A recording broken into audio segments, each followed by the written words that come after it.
नमस्कार। आजकाल routine blood taste सगळेच जण करत असतात। त्यामध्ये एक कॉमन टेस्ट असते ती म्हणजे लिपिड प्रोफाइल।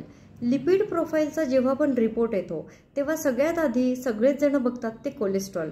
माझं कोलेस्ट्रॉल नियंत्रणात आहे का नाही हे कॉमनली पाहिलं जातं। पण तुम्हाला माहिती आहे का, कोलेस्ट्रॉलचा हार्ट डिसीजमध्ये फार मोठा रोल नाहीये।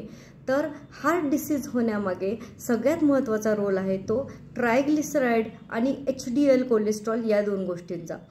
जेव्हा पण तुम्ही लिपिड प्रोफाइल कराल तेव्हा ट्रायग्लिसराइड आणि HDL कोलेस्ट्रॉलचा रेशो बघणं खूप इम्पॉर्टंट आहे। मग ट्रायग्लिसराइड जर 150 असतील तर तुमचं HDL कोलेस्ट्रॉल हे त्याच्या अर्ध म्हणजे 75 असायला हवं। HDL कोलेस्ट्रॉल खूप कमी आणि ट्रायग्लिसराइड जर खूप जास्त असतील तर अशा लोकांना कार्डियक डिसऑर्डर्स म्हणजे हार्टचे आजार होण्याचा धोका हा सगळ्यात जास्त असतो। त्यामुळे कोलेस्ट्रॉलपेक्षा ह्या दोन गोष्टींकडे लक्ष देणं अत्यंत महत्त्वाचं आहे। नक्की विचार करा।